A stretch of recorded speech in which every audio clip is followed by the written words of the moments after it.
रहे हैं। उनका चरित्र आप मुझसे कहिए, उनका व्रत का महात्मा और उनका इतिहास भी बताइए।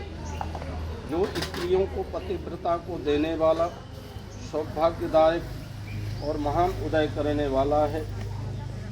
तब शंकर भगवान ने कहा, हे महादेवी, प्रभास क्षेत्र में स्थित सावित्री देवी असाधारण चरित्र को मैं तुमसे कहता हूँ।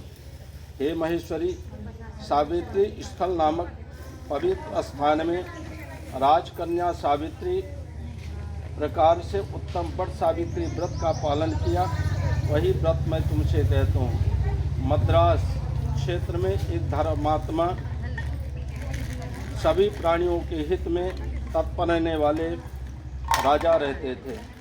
वह राजा राज में रहने वाले प्रजा को प्रिय अश्वपति नामक राजा थे, जो कि क्षमाशील, सत्यवादी और इंद्रियों को बस में रखने वाले थे।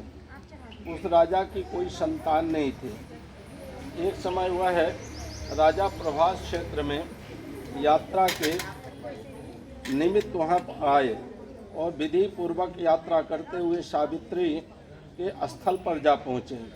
वहाँ पर उस राजा ने अपनी रानी के साथ इस व्रत को किया, जिसको वट सावित्री व्रत कहते हैं। इस नाम से सावित्री व्रत से प्रसिद्ध हुआ। वह व्रत सभी प्रकार की कामनाओं को पूर्ण करने वाला है।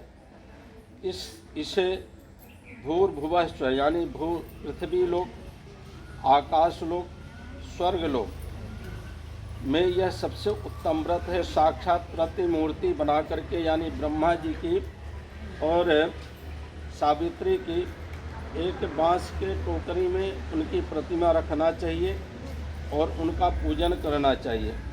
पूजन करने के बाद में सौभाग्य का जो सूत्र है वो सब अर्पण करें, स्नान ध्यान करवाएं, पहले गौरी गणेश का पूजन करें, कलश का पूजन करें और वट वृक्ष में धागे से लपेट करके अपने जितना जिससे हो सके 7, 11, 108 तो धागे को लपेट करके उनका पूजन करें।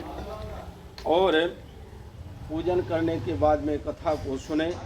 ऐसा करने से स्त्रियों को सौभाग्य की प्राप्ति होती है और संतान की प्राप्ति होती है। वट सावित्री माता की जय, ब्रह्मा भगवान की जय। ये छोटी सी कथा बताई गई है। दूसरी कथा इनकी ये है कि एक है